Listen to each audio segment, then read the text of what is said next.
Hey everyone, and welcome back to the Contemplative Science Podcast. My name is Jamie, and as always, I'm here with my co-host, Dr. Mark Miller. Mark, how are you, man? As always, I'm excited to be on the podcast, but again, I'm sort of particularly excited this week because we get to talk about my research, which is so much fun. The guest we have today has done a great job of formalizing a lot of the ideas in the cognitive framework that I'm thinking about and applying it to meditation. So I'm especially excited about today. Yeah, we are lucky enough, and it really is an honor to have on Dr. Shamil Chandaria, who is a senior professor with a multidisciplinary background, and interestingly, 30 years in mathematical modeling of diverse systems. Among his placements, he's been at the Center for Eudaimonia and Human Flourishing at Oxford, and among his number of degrees, he has an MA in philosophy from UCL, where interestingly he developed an interest in philosophy of science and philosophical issues in biology. But today we're going to be discussing his work on, roughly speaking, predictive processing, something that, as Mark mentions, he's done some of, and my job is to try and keep it as grounded as possible for myself, selfishly, with all you listening at home as well. Shamil, how are you? Yeah, I'm great. Thank you. It's an honor to be here on this podcast. Great. Well, listen, let's just jump straight in. Like, a lot of your work about predictive processing, in short, refers to how the brain deals with a changing environment. And just to kick off on a high level, what is our traditional account of that? Yeah, so I think, maybe a couple of decades ago, the general idea of how the brain is working is that you got information flowing in from the senses, and it's somehow processed up a hierarchy. And then at the top of the hierarchy, we figure out what's going on. There's a tree there, there's my grandmother or whatever. But I think that view of what's happening, that information processing view of the brain, turns out to be quite inadequate. And what we've kind of figured out over the last couple of decades is that the brain kind of works in the opposite direction, which is what's happening is that it's too difficult to process, to take the sensory data and figure out what's going on. It's far too ambiguous. It's just a computationally explosive problem. And we know this from the mathematical theory. We know this because when we try to do machine learning, it's just impossible to do it. And evolution faces the same computational constraint. And so the way we now think the brain works is by, in a two-way process, by having a simulation, what we call a generative model of what we think is going on in the world, and comparing the output of that generative model with the few pieces of rough, ambiguous sensory data that we get. And then changing the knobs and levers and dials and the parameters of the recognition and generative models so that we minimize the difference between the output of the generative model and the sensory data that we get. So essentially, what we're trying to do is have a simulation of what's going on in our world and compare the output of that simulation with the sensory data and minimize the difference between that simulation and the sensory data. So just guess. So it sounds like the reason we're doing it evolutionarily is it's too difficult to do the alternative way. To run the thing up, like that's a tree, that's grandma, requires too much power? Yeah, that's exactly right. So there is actually a mathematically optimal way to do this. And you might have learned about it at school. It's called Bayes' theorem. And so a sort of more sophisticated form of what you did at school called Bayesian inference is the precise mathematical way of doing it. Okay? But the problem with that, doing it absolutely precisely and optimally, is it requires infinite computational resources. It requires you to test every single hypothesis of what could be going on. So we're sitting here and, I don't know, there's a phone here, right? And you have to test, is this sensory data, what's the probability of the sensory data given that it's a phone? What's the probability of the sensory data that this is sensory data given that it's an elephant? Right. And you have to do everything. Now that there is a procedure for doing that. It's called IAXI, AIXI. It's a theoretical formalism for the optimal intelligent system. But it requires infinite computational resources, and you basically have to sort of test out every single hypothesis on a Turing machine and work it out. Now, that's just not possible. So both in machine learning and in evolution, we use something which is an amazing piece of a workaround, a hack. And it's basically uses something called the informational bottleneck, which is to say, it just works out what the most likely hypotheses that you're seeing, what the most efficient way of representing it. And then, of course, we learn these things over time. So we kind of learn these sort of priors as babies. Some priors are given to us by evolution. So, for example, in this, it's a very general way of looking, not just what's going on in the brain, but even what's going on in biology. So one of the top level priors that we might have is that our blood sugar should be between 4 millimoles per liter and like 8 millimoles per liter or something like this. And that's given to us not just by our parents, it's given to us by billions of years of evolution. So effectively what's happening then is we have these priors, be them something your parents tell you which is superficial or something deep and evolutionary. And we're then trying to perceive the world in a way that matches up to those parameters. Yeah, exactly. Well, those very basic priors are given to us, early on by evolution. But most of the priors that you have are essentially formed through Bayesian updating. In other words, as we have grown up and come to understand that the world's made of books and bottles and cups and sofas,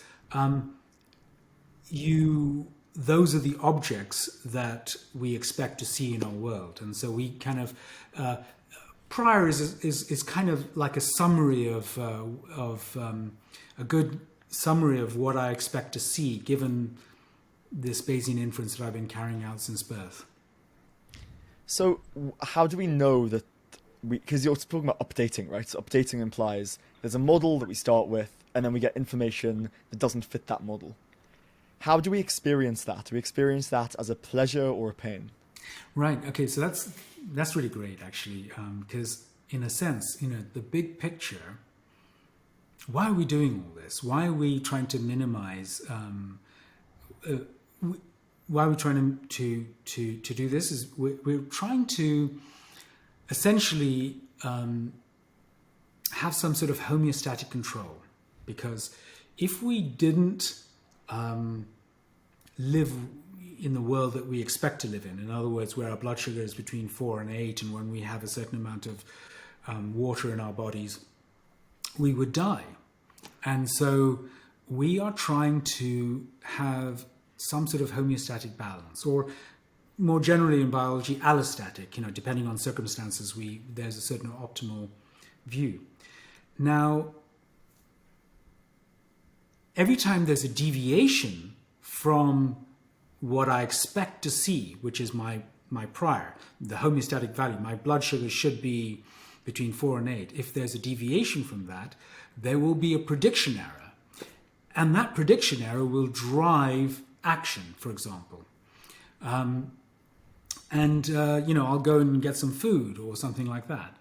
And so, it's extremely important. So basically, you could think of, one way to think about it is that deviations from our priors or prediction errors are somehow some sort of discomfort or some sort of like things are not quite right. And perhaps when things are as we expect to see them, and as our priors, things are okay, things are well. And so this could be, in a sense, the first glimpses of a computational theory of well-being. Of course, it has to be elaborated, and and we have to get to eventually, beautiful things. But grounding it in biology as a theory of well-being, we could see that deviations from our expectations could be discomforts as spurs for action. Mark, I want to bring you in here, right? Because it's interesting. Like half the time, or a proportion of the time, there are spurs for the action, but other times we get stuck. Tell me about the potential for us to not take on that feedback and get stuck. Well, that was just one thing I was thinking. I don't know how much we want to complexify this story, because Shamil's exactly right. And we have a paper out just recently called The Predictive Dynamics of Happiness and Wellbeing, where we lay out that view that cohesiveness relative to your expectations feels good or feels bad. So we have this really nice way of thinking about at least momentary subjective feelings of goodness coming out of the model working well. But you can also get bad models. You can get bad predictions into the system, and then confirmation of those things will feel good, but they're kind of bad for you, like addiction. Depression is another one too, isn't it? I heard in your recent talk at Oxford, Shamil, where you were talking about depression being a high-level expectation that things just aren't working very well. And the sort of nasty bit about the predictive brain is once it believes the world's a place that doesn't tend to work out, then it does the same thing Shamil's been talking about, as it goes around trying to confirm that actually the world is a place where things don't really work out. And you might get a kind of nasty little reverse reward processing here, where you start to be rewarded. It feels good when you confirm that the world is kind of bad. And so this helps us account for, because we do see in people with major depression, we can see the reward circuitry working in this sort of inverse way, where we're starting to get rewarded when we see a punishing state, which is, it's a shame, isn't it? I mean, you can see where this elegant system that's built to cheaply digest how it is in the world and to help us get a really good grip on how things are, it can be led astray in all sorts of interesting ways, where then those predictive dynamics actually work against you rather than for you, which is why I'm so interested in, and maybe we can move here next, is the way that this view of the brain might be interesting for contemplatives, and how we might use contemplative training to make sure that the predictive brain is working in the ways that are beneficial rather than along these potentially detrimental lines. So maybe that's just a good open question, Shamil. I mean, what do you see? Why would a contemplative be interested in this vision of the brain? Why might we think that this is the right cognitive architecture to think about contemplative training? What do you think? Yeah, that's great. In fact, one of the really interesting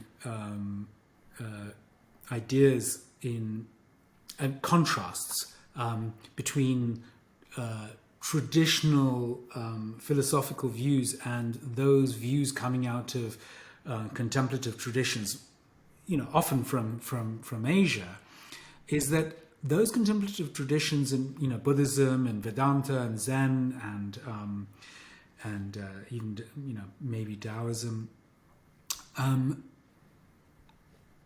what was inherent is that they understood that to some extent we are constructing our world. They had different metaphysical positions, but essentially this was one of the great insights. And by the way, this wasn't just in Asia. To some extent, Stoicism and other ancient traditions coming from the Hellenistic world also had this view. And the great insights from these traditions are that if we are constructing our world, then by training our mind, we can learn to construct it in ways that are more conducive for human flourishing, for seeing the world in beautiful ways. And just to choose a Greek philosopher, Epictetus, had this fundamental insight, which is that, look, it's not things that are bad in themselves. It's my reaction to those things that make it bad or good. Yeah. Wow, it's incredibly good news in a way, isn't it? Like the fact that your brain is constructing for itself your experience of reality. I mean, that can sound a bit spooky at first, like, oh no, I don't have access to reality. And it's not exactly that, because of course you're constructing this version of reality in ways that cohere with how it actually is.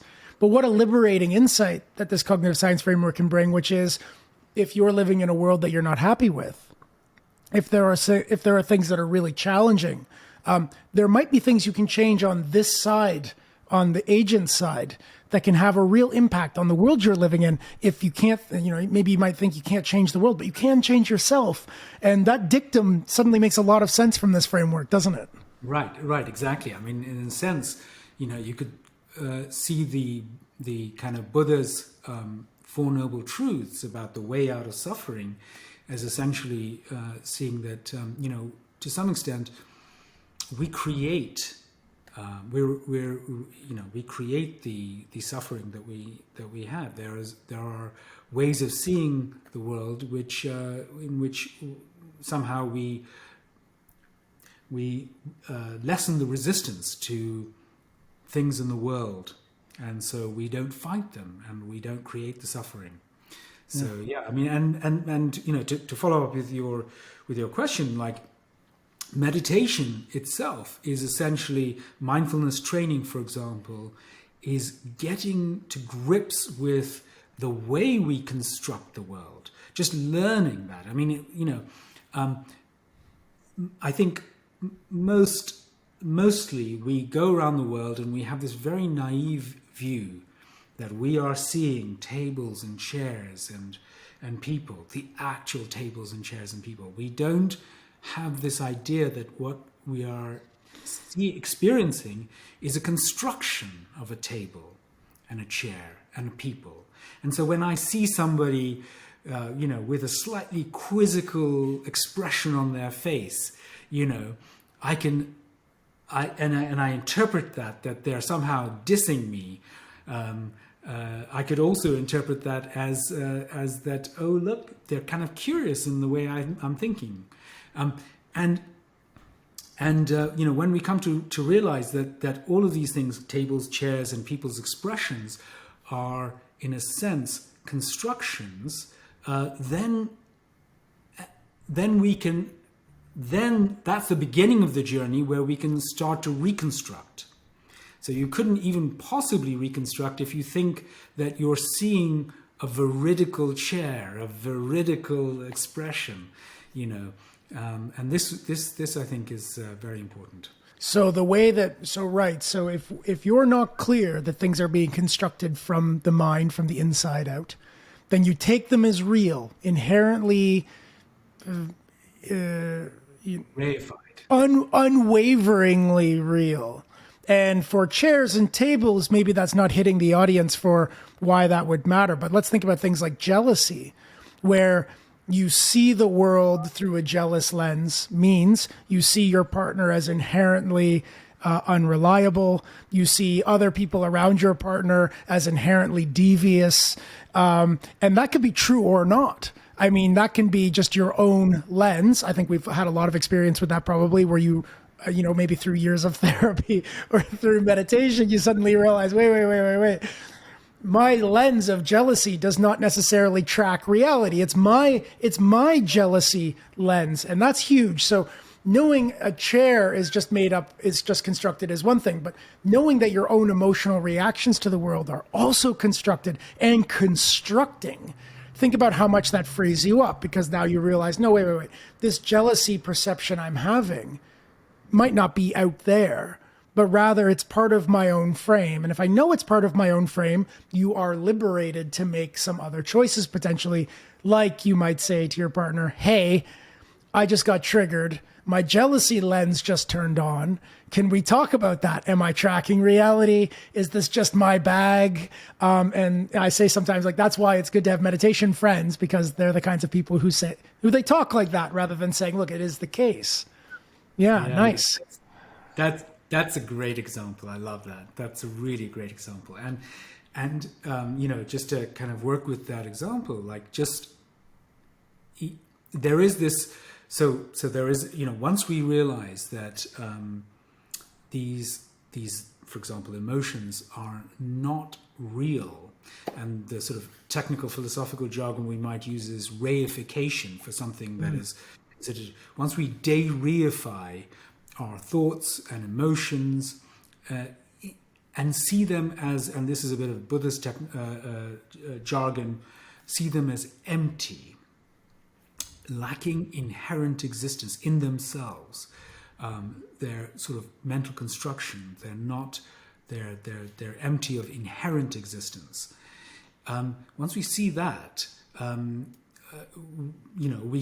we have the room to notice, and so I mean, there's two things that happens. The room can open up as you notice that it's empty, and you get more room between stimulus and response, in which one can say, "Oh, look, there's this jealousy arising. Let me discuss it.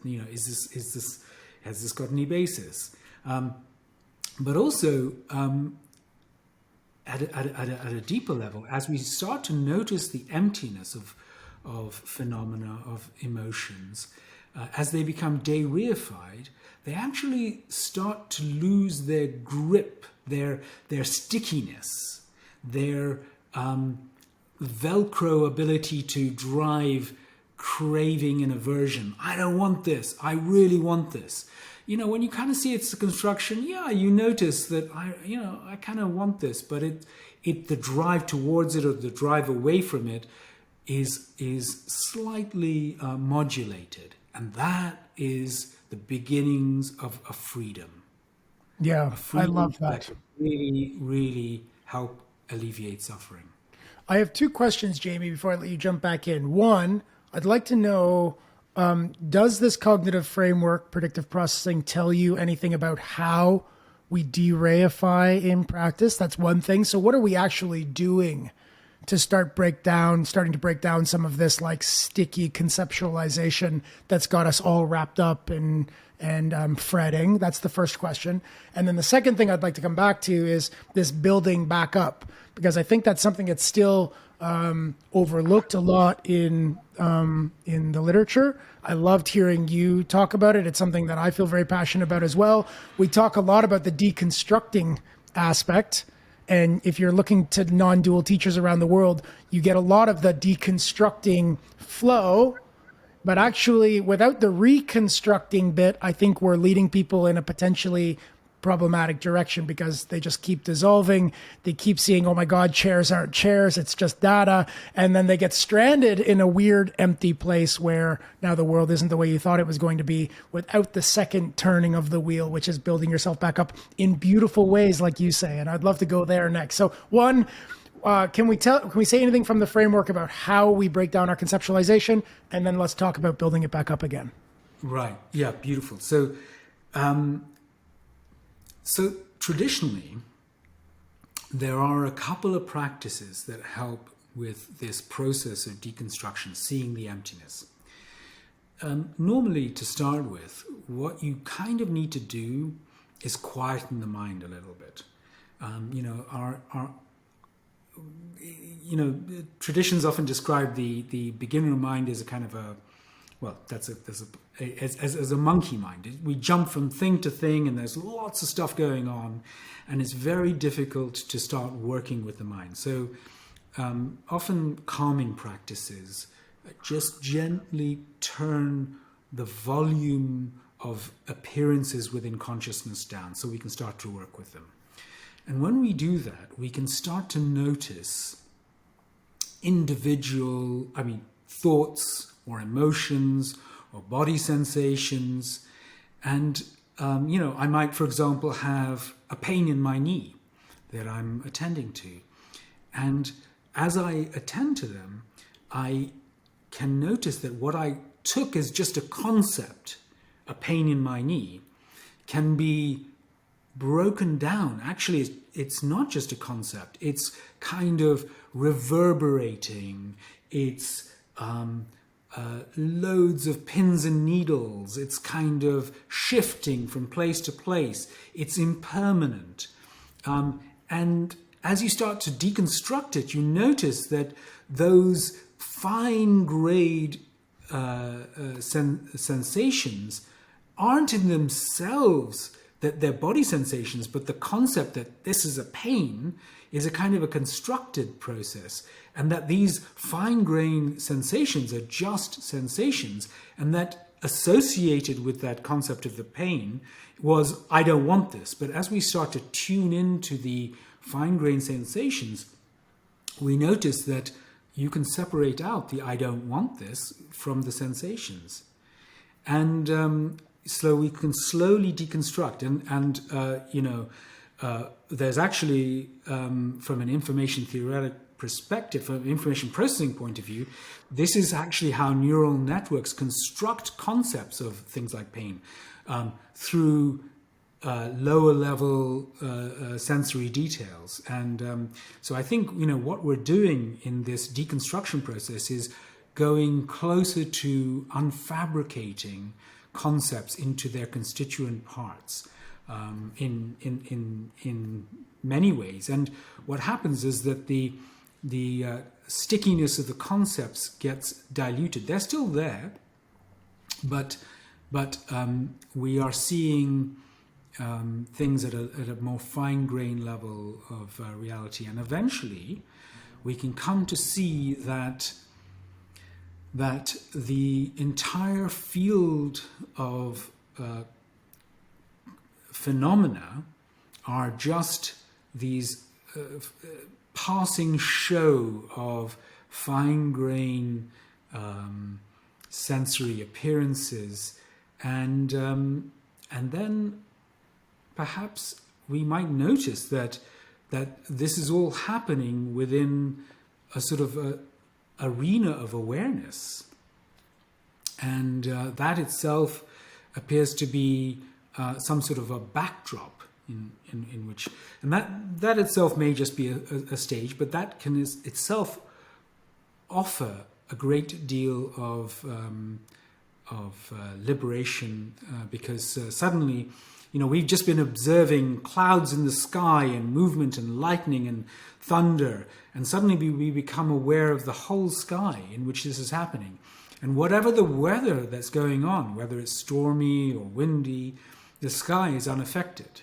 And, and then we start to notice that what we think of ourselves as turns out to be just this show of thoughts and sensations and emotions and perspectives, a sort of a perspectivity. And those are just clouds and show in the sky, and that we can notice that that's just a process. And what we end up with is maybe just resting in the sky, and that can be very beautiful. No wonder it feels good to have this sort of insight, because if the whole modus operandi of the cognitive system is to reduce error relative to expectations, I mean, of course, you're only reducing the errors that matter to you. I mean, we're not trying to reduce every error. We're trying to reduce the relevant errors. And if you realize that there's a part of you that's untouched by errors at a lower or middle level, then you don't have to deal with those errors at all in a way. You can just say, well, errors come and errors go, but they're always happening in this context of stability, which is non-error filled. I'm in exactly where I expect to be, which is the sky. And so I'm fundamentally safe from the middle or lower level errors that might still be propagating, creating different sensations, but that's fine. That's all now set in a context of something that doesn't look like it's as perturbed by middle level and low level errors. That's wonderful. Yeah, that is beautifully expressed. And in fact, we might bring it back to this idea of, what was human well-being? What is well-being? If you now have the insight, the insight sometimes of, say, for example, impermanent, that everything is just a process, everything is just an impermanent flux, and that is the nature of things, then as my awareness is bathed through this ever-changing, shimmering flux, those are not errors anymore. No, right. So if well-being is reducing error well over a lifetime or over many lifetimes, if that's what well-being looks like, then this is exactly the kind of high-level belief you want installed to be well, which is the high-level belief that, hey, by the way, it's all going to be changing. It's going to be error-filled. There's always going to be tension. And if you have a high enough level belief installed, a high enough, powerful enough prior that says that that's the case, then that ceases to be error in a way. I mean, it is error at some level, but it's not for the whole system. Suddenly the system could be cool with the fact that there could be a lot of challenge because challenge is predicted. Yeah, exactly. And in fact, just to generalize that a little bit, just to kind of put a richer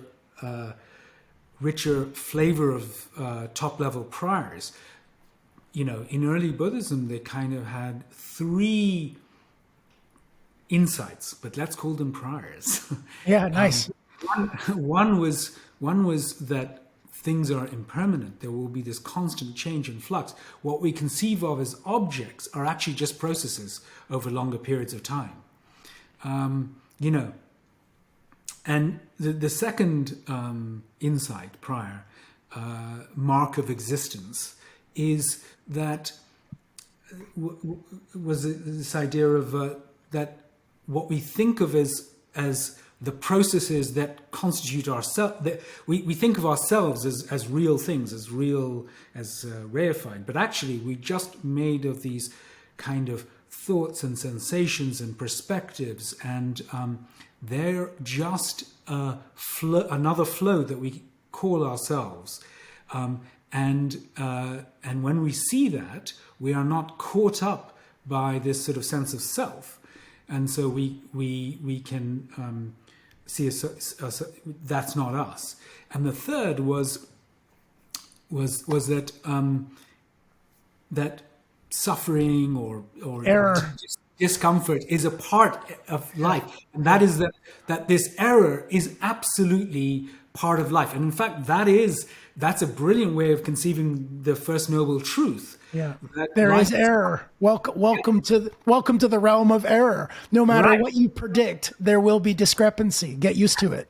And if you make your top level prior that there will be error, then at one level that error is no longer error.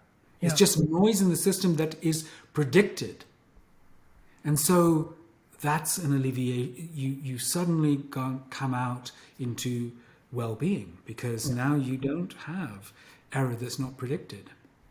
Wonderful. Jamie, what do you think? No, it's interesting because that's, I think, a very neat way to distinguish between, the pain data is coming in, but you're not suffering. Like, you hear that move be made quite a lot in Buddhist circles.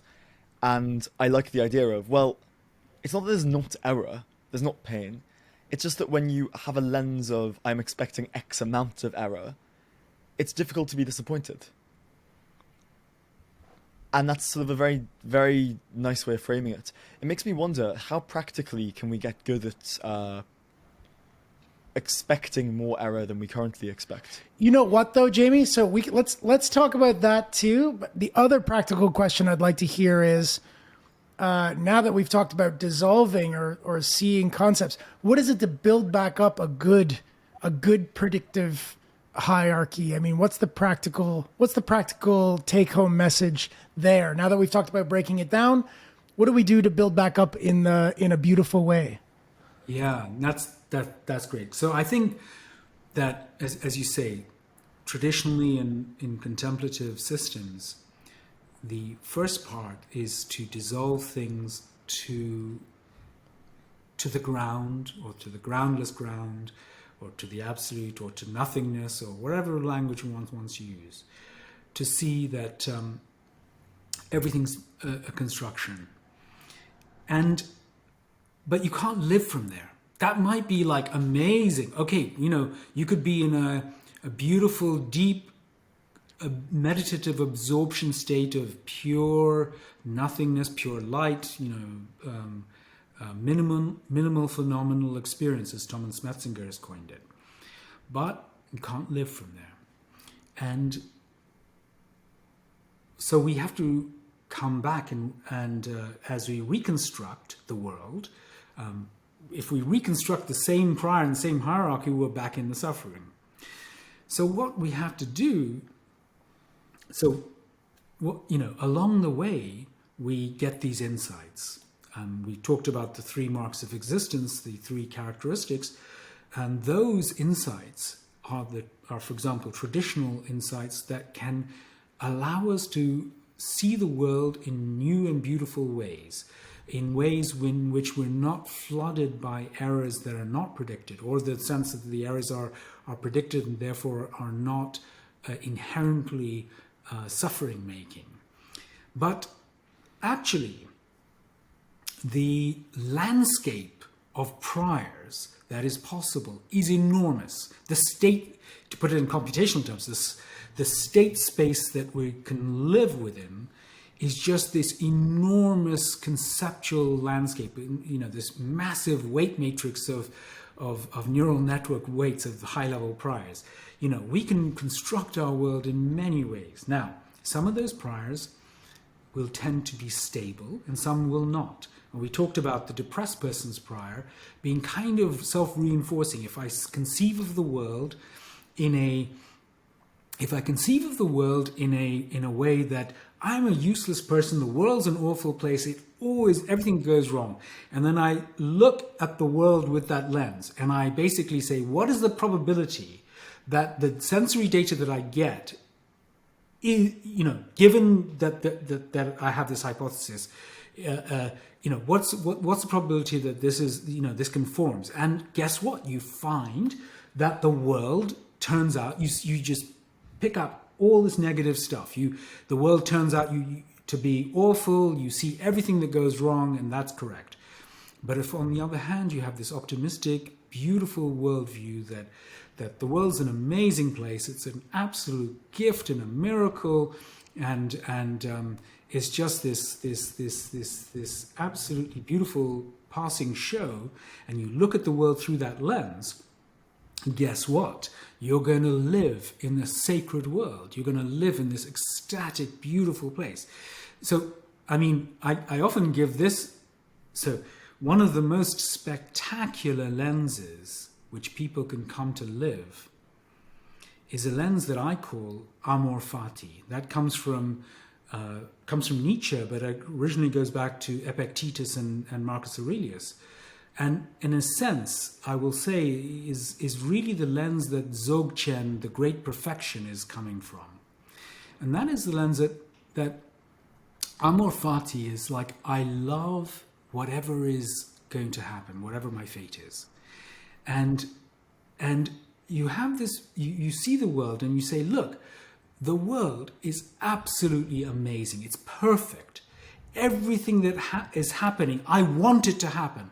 I want everything that's going to happen because it's all just perfect. And guess what? Everything does happen, exactly what happens, and you get what you want, and it's ecstatic because you're totally fulfilled. The world is just unfolding in some sort of perfect way. And actually, we really can tune into this. Even the sort of difficulty of suffering and that we see in the world is part of an overall system of the fact that we can even get out of suffering, and in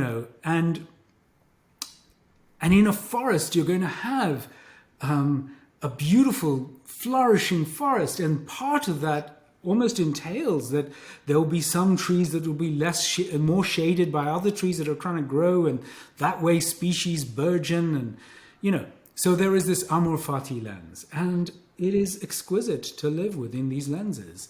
And I would say that they are stable equilibria that can be constructed in the sense that these priors reinforce themselves. They are not somehow just, we can imagine, you can't just put in any priors that are not, in some sense, validated through Bayesian updating. So what we have to see is that the way of looking at the world reinforces that way of looking at the world. Yeah. So these are things that have been discovered over thousands of years of wisdom, and they're beautiful ways of living.